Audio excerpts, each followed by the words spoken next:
नमस्कार दोस्तों, NCERT book की सीरीज़ में एक बार फिर से आपका स्वागत है।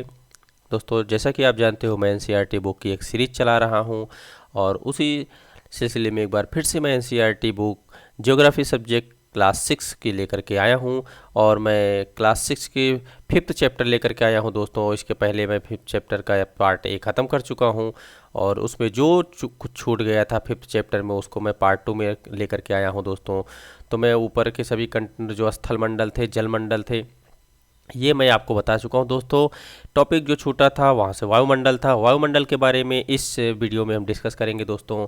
तो जैसा कि आप देख रहे हो, इस इमेज को सबसे पहले वायुमंडल को समझने से पहले दोस्तों आप इस इमेज को देखो और इस इमेज को देख करके कुछ समझ करके उसके बाद हम लोग आगे बढ़ते हैं दोस्तों।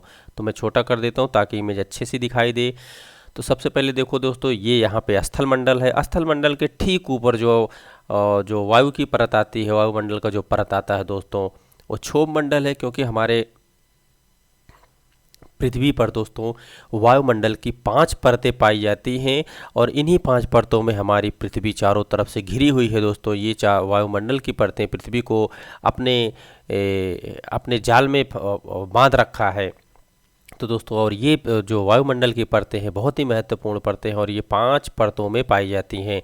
तो स्थल मंडल के पास सबसे जो नज़दीक में पाई जाने वाली परत दोस्तों, उसको क्षोभ मंडल कहा जाता है। क्षोभ मंडल के ठीक ऊपर दोस्तों समताप मंडल पाया जाता है और समताप मंडल के ऊपर मध्य मंडल। तो मध्य मंडल से एक स्पष्ट होता है दोस्तों, ये ऊपर से 2 मंडल, नीचे से 2 मंडल और ऊपर से 2 मंडल के बीच में है, तो इसे मध्य मंडल कहा जा सकता है। उसके ऊपर आयन मंडल, फिर बहिर्मंडल। अगर हम इसको सीरियल से याद करना चाहें दोस्तों, तो ऊपर से याद करना बहुत ही आसान होता है। ये सबसे ऊपर का यानी बाहरी परत दोस्तों बहिर्मंडल होता है। उसके बाद इसके नीचे आएंगे तो नीचे आने पे होता है आयन मंडल।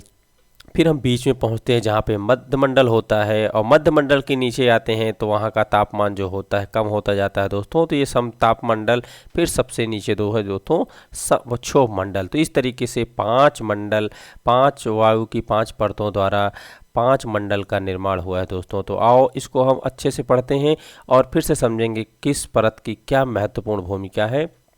ठीक दोस्तों, तो यहाँ पे मैं आपको इसको थोड़ा सा बड़ा कर लेता हूँ, उसके बाद मैं बताना प्रारंभ करता हूँ आपको और लाइन बाय लाइन पढ़ के मैं आपको बताऊँगा दोस्तों वायुमंडल की जो एक एक परतें हैं उनकी क्या क्या विशेषताएं हैं हमारी पृथ्वी के चारों ओर। ठीक दोस्तों, जो पृथ्वी है, पृथ्वी के चारों तरफ, पृथ्वी के चारों ओर गैस की एक परत से घिरी हुई है।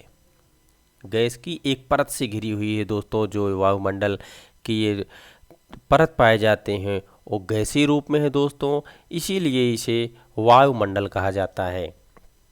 गैस की परत से घिरी हुई है जिसे वायुमंडल कहा जाता है दोस्तों। तो ये जो पांचों परत जो पाए जाते हैं इन्हें क्या कहते हैं दोस्तों? वायुमंडल कहा जाता है। ये वायुमंडल कहलाते हैं। वायुमंडल की इस पतली परत इस ग्रह का महत्वपूर्ण एवं अटूट भाग। देखो दोस्तों, बहुत ही महत्वपूर्ण एवं अटूट भाग है इस ग्रह यानी पृथ्वी ग्रह का। यह हमें ऐसी वायु प्रदान करती है जिससे हम सांस लेते हैं। ठीक दोस्तों, कितनी महत्वपूर्ण है सांस लेने के लिए। हम इन्हीं में से किसी एक प्रकार से प्राप्त वायु से हम सांस लेते हैं। यह वायुमंडल हम लोगों को सूर्य के कुछ हानिकारक किरणों से भी बचाती है। तो देखो दोस्तों, सूर्य से जो हानिकारक किरणें आती हैं उनसे भी हमारी रक्षा करती है ये वायुमंडल की परतें। वायुमंडल 1600 किलोमीटर, देखो आप कि वायुमंडल की जो परतें हैं 1600 किलोमीटर की ऊंचाई तक फैले हैं। तो दोस्तों, यहाँ नीचे से ऊपर तक की स्थिति जो है वो 1600 किलोमीटर के मोटी परत है। ये 1600 किलोमीटर की ऊंचाई तक फैली है। वायुमंडल को उसके घटकों, तापमान एवं अन्य के आधार पर 5 परतों में बांटा गया है। तो इनके घटकों के आधार पर, तापमान के आधार पर या अन्य उनकी विशेषताओं के आधार पर इनको 5 परतों में बांटा गया है। जो 5 परत अभी आपने इमेज में देखा, यही 5 परतें हैं। इन परतों को पृथ्वी की सतह से शुरू करते हुए सबसे पहले आता है क्षोभ मंडल। क्षोभ मंडल के ऊपर देखेंगे आप तो आप समताप मंडल मिलेगा।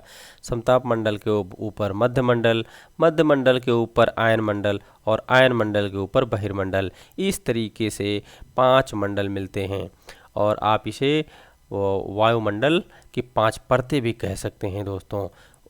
वायुमंडल मुख्यतः ऑक्सीजन, नाइट्रोजन, तो आप देखो क्या क्या महत्वपूर्ण चीज़ें मिलते हैं। वायुमंडल में मुख्यतः ऑक्सीजन एवं नाइट्रोजन का बना होता है। तो ये जो हमारा वायुमंडल की 5 परतें हैं दोस्तों, ये मुख्यतः ऑक्सीजन एवं नाइट्रोजन जैसे गैसों से बनी हुई हैं, जो कि साफ तथा शुष्क हवा 99% भाग होता है। यहाँ पे 99% शुद्ध हवा आपको प्राप्त होती है। आयतन के अनुसार नाइट्रोजन 78%। देखो दोस्तों, सबसे अधिक नाइट्रोजन की मात्रा प्राप्त हो रही है। नाइट्रोजन जो है आयतन के अनुसार नाइट्रोजन की मात्रा 78% है और ऑक्सीजन की मात्रा 21%, जो कि ऑक्सीजन दूसरी सबसे ज़्यादा पाई जाने वाली गैस है और नाइट्रोजन सबसे ज़्यादा पाई जाने वाली गैसों में से, या आप कह सकते हो वायु में से एक है प्रतिशत। तथा दूसरी गैस जैसे कार्बन डाइऑक्साइड भी पाई जाती है, आर्गन भी पाई जाती है इत्यादि, इन सब की मात्रा सिर्फ 1% है। ऑक्सीजन सांस लेने के लिए आवश्यक है। देखो दोस्तों, ऑक्सीजन जो है वो सांस लेने के लिए बहुत ही आवश्यक है, जबकि नाइट्रोजन प्राणियों की वृद्धि के लिए आवश्यक है। तो आप नाइट्रोजन जो है प्राणियों की वृद्धि के लिए अगर आवश्यक है, तो हम वृद्धि गैस किसे कहेंगे दोस्तों, इसे नाइट्रोजन गैस को ही हम वृद्धि गैस कहेंगे, क्योंकि ये वृद्धि के लिए बहुत ही आवश्यक गैस है। कार्बन डाइऑक्साइड यद्यपि बहुत कम मात्रा में है, लेकिन यह पृथ्वी के द्वारा छोड़ी गई ऊष्मा को अवशोषित करती है। ये देखो, जो कार्बन डाइऑक्साइड गैस है दोस्तों, कार्बन डाइऑक्साइड गैस बहुत कम मात्रा में तो पाई जाती है, लेकिन पृथ्वी द्वारा छोड़ी गई ऊष्मा, पृथ्वी से जो ऊष्मा, पृथ्वी द्वारा जो गर्मी छोड़ी जाती है, उस गर्मियों को ये कार्बन डाइऑक्साइड गैस जो है अवशोषित कर लेती है। तो पृथ्वी द्वारा छोड़ी गई ऊष्मा को ये कार्बन डाइऑक्साइड गैस अवशोषित करती है, जिससे पृथ्वी गर्म रहती है। ठीक दोस्तों, क्योंकि ये ऊपर नहीं जा पाती, ये गैसें जो ऊष्मा निकलती है पृथ्वी से ऊपर नहीं जा पाती और पृथ्वी के आसपास ही रह जाती हैं, क्योंकि ये गैसें पृथ्वी के ऊपर ही परत पर पाई जाती हैं और ये वो अपने अंदर अवशोषित कर लेती है। यह पौधों की वृद्धि के लिए आवश्यक है। या कार्बन डाइऑक्साइड गैस जो है पौधों की वृद्धि के लिए भी आवश्यक है। आगे देखते हैं, ऊंचाई के साथ वायुमंडल के घनत्व में भिन्नता पाई जाती है, क्योंकि जैसे जैसे आप ऊंचाई पर बढ़ते हैं वैसे वैसे वायुदाब में परिवर्तन देखने को आपको मिलेगा। यह घनत्व समुद्री तल पर सबसे अधिक देखने को मिलता है, क्योंकि समुद्र के आसपास जब आप रहते हो, समुद्र के आसपास की जो हवाएं होती हैं वो आर्द्र होती हैं। इस वजह से समुद्र के आसपास के जो घनत्व होते हैं उसमें बहुत अधिक परिवर्तन देखने को आपको मिलेगा। आप स्थलीय क्षेत्र के मुकाबले जैसे जैसे हम ऊपर की ओर जाते हैं वह तेज़ी से घटता जाता है। देखो दोस्तों, जैसे जैसे आप ऊपर की ओर जाते हैं तो इनका जो है घनत्व जो है घटता जाता है। आप जानते हैं कि पहाड़ों पर पर्वतारोहियों को हवा की घनत्व की कमी होने के कारण सांस लेने में कठिनाई होती है।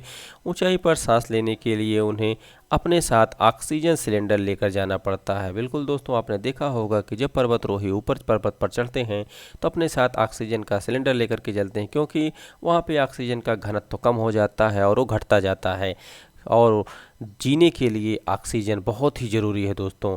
तो एक ये इमेज है, इस इमेज में हम आपको दिखाते हैं और बताते हैं वायुमंडल, स्थलमंडल, जलमंडल, ये सभी चीज़ों को। तो आप देखो दोस्तों, ये आसमान है, आसमान में जो बादल उड़ रहे हैं ये सब जो है वायुमंडल के सहारे उड़ रहे हैं, तो जो ऊपरी परत को जो है वायुमंडल कहा जाता है दोस्तों। अब और जो आप पर्वत, पठार, घर आदि चीज़ें देख रहे हैं ये दोस्तों स्थलमंडल कहलाता है, और ये जल का जो बहुत बड़ा क्षेत्र है इसे दोस्तों जलमंडल कहा जाता है। ठीक, इस तरीके से आगे देखते हैं। ऊपर की ओर जाते जब पर्वतारोही ऊपर की ओर जाते हैं तो तापमान भी घटता है। देखो दोस्तों, ऊपर जाते समय तापमान भी घट रहा है और घनत्व में भी कमी पाई जा रही है। वायुमंडल पृथ्वी पर दबाव डालता है। ठीक दोस्तों, जो पृथ्वी है, पृथ्वी के ऊपरी परत पर जो वायुमंडल की 5 परतें हैं वो पृथ्वी पर क्या कर रहे हैं, पृथ्वी पर दोस्तों दबाव डाल रहे हैं। वो पृथ्वी पर दबाव डालते हैं। यह एक स्थान से दूसरे स्थान पर अलग अलग होता है, क्योंकि प्रत्येक जगह पर, हर शहर में, हर स्थान पर जो है एक समान इनका दबाव नहीं होता दोस्तों। दाब की प्रक्रिया हर जगह पर अलग अलग होती है। कुछ क्षेत्रों में हमें अधिक दाब महसूस होता है, जबकि कुछ क्षेत्रों में कम। उसका कारण दोस्तों आगे देखेंगे अभी। ऐसा क्यों होता है? क्योंकि वायु उच्च दाब से निम्न दाब की ओर बढ़ती है। ये बहुत ही महत्वपूर्ण है दोस्तों। वायु जो होती है वो उच्च दाब से वायु उच्च दाब से निम्न दाब की ओर बहती है। गतिशील वायु को पवन कहा जाता है। जो जिसे पवन के नाम से जो हम लोग सुनते हैं, जानते हैं दोस्तों, उसे वो क्या होता है? जो गतिशील हवा होती है। और इसे देखो आप, इसे फिर से मैं आपको अच्छे से बताने का प्रयास करता हूँ। वायु उच्च दाब से निम्न दाब की ओर बहती हैं। ऐसा क्यों होता है? ये प्रक्रिया कहाँ होती है और कब देखने को मिलेगी दोस्तों? जब वायु उच्च दाब वाली उच्च दाब वाली वायु और निम्न दाब वाली दाब जो है, जैसे कि आप गर्मियों में आप देखते हैं, जब गर्मी बहुत अधिक बढ़ जाती है तो वहाँ की वायु जो होती है जो दोस्तों, वो गर्मी की गर्माहट से जो वायु में मौजूद धूल के कण होते हैं या जो कुछ जल वगैरह मौजूद होते हैं हवा में, वो दोस्तों सूख जाते हैं। सूर्य की किरण इतनी तेज होती है, और जब ये सूख जाते हैं जल, जो उसमें पानी के कण छोटे छोटे मौजूद होते हैं, तो वो वायु दोस्तों हल्की हो जाती है, और हल्की हो जाने की वजह से ये ऊपर की ओर उठ जाती है। और जब ये दो हवा और अब ऐसा हुआ क्यों? क्योंकि ताप बहुत अधिक था। ताप अधिक होने की वजह से वहाँ की वायु जो है उसका दाब कम हो गया, और जब ये वायु का दाब कम हो गया तो ये ऊपर की ओर उठ गई और नीचे की जगह खाली हो गई। अब नीचे की जगह को भरने के लिए जिस वायु का दाब अधिक होगा दोस्तों, वो वायु नीचे नीचे चल करके आती है, यानी ज़मीन से थोड़ी सी ऊंचाई पर चलती है, और वो उस जगह को भरती है दोस्तों। तो जहाँ का तापमान अधिक होगा वहाँ की वायु का दाब कम होगा, और जहाँ का तापमान कम होगा वहाँ की वायु का दाब जो है दोस्तों अधिक होता है। आगे देखते हैं जीवमंडल के बारे में। जीवमंडल स्थान अब जीवमंडल स्थान किसे कहते हैं दोस्तों? जैसा कि ऊपर आपने पढ़ा था कि जीवमंडल किसे कहते हैं, पिछले वीडियो में मैं आपको बताया था। जल तथा हवा के बीच एक सीमित भाग है जहाँ जल पाया जाता है, हवा, ये दोनों पाए जाते हैं। वहाँ का एक सीमित क्षेत्र होता है, बहुत छोटा क्षेत्र होता है दोस्तों। यह वह भाग है जहाँ जीवन मौजूद होता है। जीवमंडल जहाँ पाए जाते हैं वहाँ जीवन मौजूद होता है। वहाँ जीने के लिए सभी संसाधन आपको आसानी से मिल जाते हैं। यहाँ जीवों की बहुत सी प्रजातियाँ हैं जो कि सूक्ष्म जीवों तथा बैक्टीरिया से लेकर बड़े स्तनधारियों के आकार में पाई जाती हैं। मनुष्य सहित सभी प्राणियों को जीवित रहने के लिए एक दूसरे से तथा जीवमंडल से जुड़े हुए हैं। तो देखो दोस्तों, जीवमंडल में हर एक जीव जंतु एक दूसरे से जुड़े हुए हैं, तभी वो जीवित हैं। और वो संभव कहाँ है दोस्तों? वो जीवमंडल क्षेत्र में संभव है। जीवमंडल के प्राणियों को मुख्यतः दो भागों में जंतु जगत, ठीक दोस्तों, इनको दो भागों में बांटा गया है, जंतु जगत एवं पादप जगत। ठीक दोस्तों, ये दो भागों में इनको बांटा गया है। जीवमंडल प्राणियों को दो भागों में बांट दिया गया है। एक आता है जंतु जगत और दूसरा आता है पादप जगत। ये विभक्त किए जा सकते हैं। पृथ्वी की ये तीन परिमंडल आपस में पारस्परिक क्रिया करते हैं। अब तीन मंडल कौन कौन से हैं दोस्तों? पृथ्वी के जो तीन परिमंडल हैं उसमें स्थल मंडल, जल मंडल और वायुमंडल आते हैं।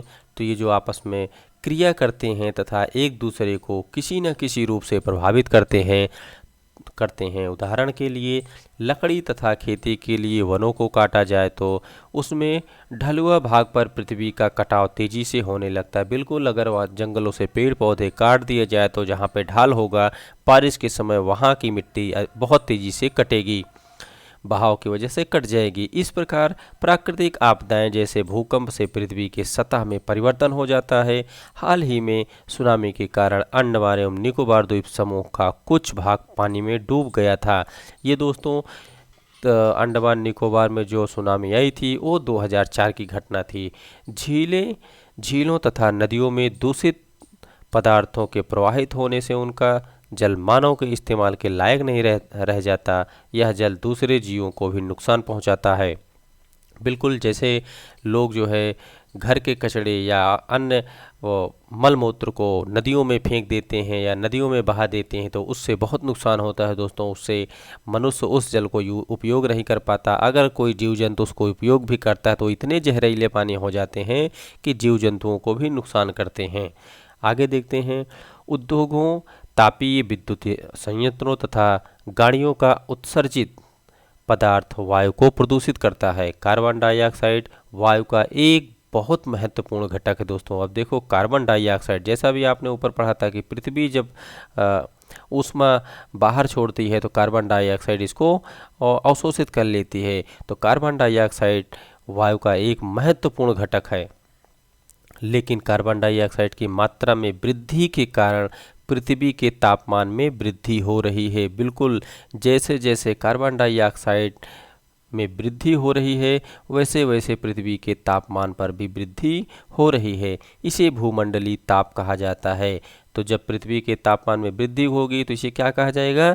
इसे भूमंडलीय, क्योंकि पृथ्वी पर ही ये हो रहा है और पृथ्वी को भूमि कहा जाता है तो भूमंडलीय तापन कहा जाता है इसे। इसलिए भूमंडल, वायुमंडल तथा जलमंडल के बीच की प्राकृतिक संतुलन को बनाए रखने के लिए पृथ्वी के संसाधनों के सीमित उपयोग की आवश्यकता है। तो दोस्तों, जैसा यहाँ पे कहा गया है कि पृथ्वी पे जो संसाधन उपलब्ध हैं उसे सीमित मात्रा में ही उपयोग करना चाहिए, जितनी ज़रूरत हो उतना ही उपयोग करना चाहिए। अगर आप अनावश्यक रूप से उपयोग करते हो और जो संसाधन जितना है उससे अधिक उसका उपयोग करते हो तो ये समाप्त हो जाएंगे और समस्याएं लगातार बढ़ती जाएंगी। तो इस प्रकार दोस्तों ये चैप्टर समाप्त होता है। एनसीईआरटी बुक ज्योग्राफी सब्जेक्ट का 5th चैप्टर भी समाप्त हुआ। जैसा कि आप जानते हो, मैं आज आपके लिए जो है पार्ट 2 लेकर के आया था दोस्तों। पृथ्वी के प्रमुख परिमंडल का पार्ट 2 था। तो इस तरीके से जो पार्ट 1 में छूट गया था वो पार्ट आज मैं पार्ट 2 में कवर किया। तो दोस्तों ये विशेषकर उन बच्चों के लिए, उन दोस्तों के लिए बहुत ही महत्वपूर्ण होगा जो सीटेट या किसी स्टेट टेट की तैयारी कर रहे हैं, उनके लिए बहुत ही महत्वपूर्ण है दोस्तों। अब हम मिलेंगे अगले वीडियो में, तब तक के लिए जय हिंद।